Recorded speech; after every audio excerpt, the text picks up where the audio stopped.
memperhatikan Al-Quran itu sangat kemuliaannya buat kita. Semakin banyak perhatikan Al-Quran, semakin manfaatnya buat kita. Contoh, ayat Al-Kursi, satu ayat. Rasulullah SAW bersabda, "Man qara'a ayat Al-Kursi dubura kulli salatin laysa bainahu wa bainal jannati illa an yamut." Barang siapa yang membaca ayat Al-Kursi setiap habis salat fardu, tidak ada sesuatu yang mampu menghalanginya masuk surga. Ayat Al-Kursi ini satu ayat menjaminkan kita masuk surga. Kalau satu ayat menjaminkan kita masuk surga, gimana suratul Baqarah seluruhnya? Gimana lagi 30 juz Al-Quran? Kata Siti Aisyah radhiyallahu anha, jumlah tingkatan dalam surga Allah sesuai jumlah ayat Al-Quran. Oleh karena itu tidak ada yang lebih tinggi di dalam surga Allah daripada Ahlul Quran. Karena nanti Ahlul Quran ketika masuk surga, Allah suruh baca dan naik. Baca sebagaimana kamu baca di dunia, dan naik posisimu dan darajatmu di dalam surga. Baca naik terus, baca naik sampai bersama Nabi Muhammad di darajat yang tertinggi di dalam surga Allah. Ini semua berkat Al-Quran. Belum lagi syafaat Al-Quran, belum lagi anak penghafal Al-Quran menghadiahkan 2 mahkota untuk kedua orang tuanya, belum lagi setiap satu huruf dapat 10 kebaikan, belum lagi Al-Quran akan menemani kita saat sakratul maut, belum lagi Al-Quran akan temani kita saat menghadapi mungkar nakir di dalam kubur, belum lagi saat dibangkitkan oleh Allah akan bersama Al-Quran sama kita, belum lagi saat dihisab Al-Quran akan menemani kita, belum lagi saat kita berjalan di atas sirat Al-Quran masih berkenan menemani kita sampai ke pintu surga. Bahkan ketika masuk surga Al-Quran tidak akan tinggalkan kita, masih terus masuk bersama kita di dalam surga sampai naik derajat yang tinggi di dalam surga Allah Subhanahu wa ta'ala. Kewajiban kita cuma satu, coba berapa panjang balasan Al-Quran sampai ke surga, tapi diminta cuma satu, berkenan menjadikan Al-Quran teman kita di dunia. Temanilah Al-Quran, akan Al-Quran berkenan temani kita sepanjang hayat, bahkan sepanjang perjalanan kita menuju surga. Itu kemuliaan Al-Quran. Cukup ada seorang ulama dari At-Tabi'in bernama Abdullah As-Sulami, Abu Abdurrahman Abdullah As-Sulami, Abdullah bin Habib As-Sulami. Ditanya, beliau 70 tahun mengajar Al-Quran. Ditanya, wahai imam, apa yang membuat kamu sabar sampai 70 tahun mengajar Al-Quran? Kata beliau, yang membuat aku sabar dan minat menjaga keistiqomahan, bersabda Rasulullah sallallahu alaihi wasallam, khairukum man ta'allama al-Qur'ana wa 'allamah, sebaik-baik manusia yang mempelajari Al-Quran dan mengajarnya. Itulah ingin saya menjadi orang yang baik bagi manusia, sebagaimana bersabda Rasul, itulah yang membuat saya sabar dalam mempelajari dan mengajar Al-Quran. Siapa yang tidak mau jadi manusia yang terbaik menurut Rasulullah sallallahu alaihi wasallam? Itulah bersama Al-Quran. Mohon maaf, siapa Ali Jabir? Hamba yang biasa, banyak kekurangannya, yang Allah anugerahkan kemuliaan bukan karena siapa-siapa, tapi karena Al-Quran. Dihormati, didepankan, dan semua orang penghafal Al-Quran berapapun usianya dihormati, didepankan, dimuliakan. Semua berkeinginan bisa bersalaman. Kita melihat dan menonton acara Hafiz Indonesia, jangankan anak-anak, bahkan yang cacat luar biasa Allah tunjukkan bagaimana kelebihan Al-Quran. Yang buta bisa hafal Al-Quran, yang lumpuh badannya dan jasadnya seperti alana yang tidak bisa jalan hafal Al-Quran. Naja yang luar biasa dahsyat, otaknya terganggu tapi bisa hafal Al-Quran. Dia tidak bisa baca, kasih Al-Quran suruh baca, dia tidak bisa baca. Tapi ditanya tes hafalannya, hafal. Berapa ayatnya? Hafal. Nomor berapa? Hafal. Kanan kiri hafal, atas bawah hafal. Allah menunjukkan kepada kita, Allah tidak akan melepaskan Al-Quran menjadi jaminan ditolong. Inna nahnu nazzalna dzikra wa inna lahu lahafizun. Kami telah menurunkan Al-Quran dan kami akan menjaganya. Di antara terjaga Al-Quran secara fisik, terjaga Al-Quran secara tulisan, terjaga Al-Quran secara suara, dan terjaga ahlul Quran, para penghafal Al-Quran.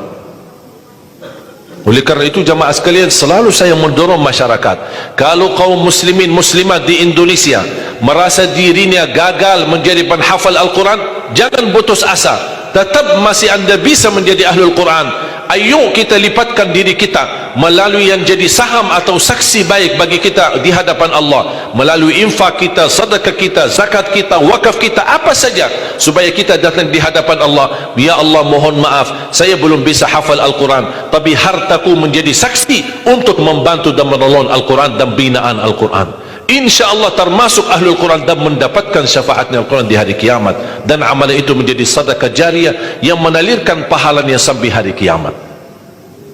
Semua harus bisa berjuang. Tidak boleh ada orang berkata saya tidak bisa hafal. InsyaAllah anakmu bisa hafal. Kalau anakmu belum bisa hafal, InsyaAllah cucumu bisa hafal. Kalau itu pun tidak berhasil, InsyaAllah saham walaupun sedikit seikhlasnya bisa menjadi saksi baik.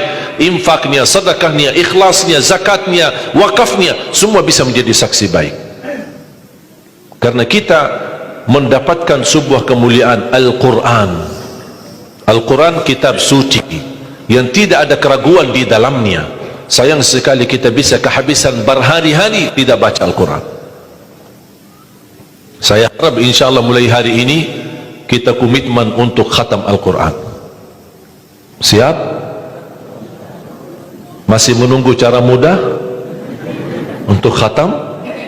Saya kasih cara mudah. Ini kan Quran seperti Quran Madinah, ya, modelnya seperti ini halamannya.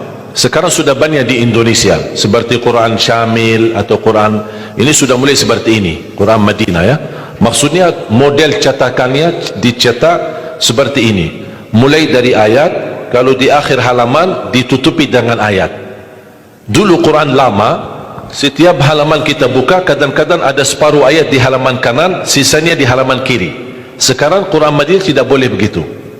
Termasuk sudah mulai di Indonesia yang sudah disahkan oleh Kementerian Agama, disesuaikan seperti Quran Madinah. Jadi halamannya atas mulai dari ayat, kalau di akhir halaman ditutupi ayat, tidak disambungkan ke halaman berikutnya, supaya teratur. Di antara mereka susun setiap satu juz 20 halaman, dihitung seperti itu supaya rapi. Apa tujuan? Sebenarnya saya mengambil kesimpulan dari hikmah itu. Kenapa setiap juz 20 halaman? Ternyata saya bisa bentuk cara mudah mengkhatam Al-Quran. Setiap waktu salat baca 4 halaman, 4 kali 5 waktu 20, sudah khatam 1 juz. Jadi kalau khatam tidak harus sekaligus. Jangan habis ceramah anda posisi iman yang mulai naik, semangatnya luar biasa, pulang ke rumah baca Al-Quran 1 juz, besoknya masih semangat baca 2 juz, 3 juz, dan seterusnya. Begitu menurun semangat, tidak baca 1 tahun. Tidak boleh terlalu semangat, tetap semangat tapi diatur semangatnya. Standar 1 juz, tidak usah berlebih-lebihan. Jaga 1 juz, sedikit demi sedikit, istiqamah lebih baik daripada banyak tapi terputus. Dan itu bersabda Rasulullah SAW, khairul amali adwamahu wa inqal, sebaik-baik amal sedikit tetapi istiqamah daripada banyak tapi terputus. Makanya setiap waktu salat baca 4 halaman, 4 kali 5 sudah 20. Kira-kira cocok? Hah? Siap bu? Mau fikir dulu ya? Kira-kira mau nggak lebih mudah lagi? Masih mau lebih mudah lagi ya? InsyaAllah masih ada, jangan khawatir, masih ada. Sebelum salat baca 2 halaman, habis salat baca lagi 2 halaman. Gimana kira-kira cocok? 2 halaman sebelum salat. Kalau 4 halaman sekaligus terlalu berat, tak apa-apa, bagi 2 halaman sebelum salat, 2 halaman sesudah salat. Jadi berapa? 4 dikali 5 waktu berapa jadi? 20, sudah khatam 1 juz. Kira-kira siap? 2 halaman, 1 kertas.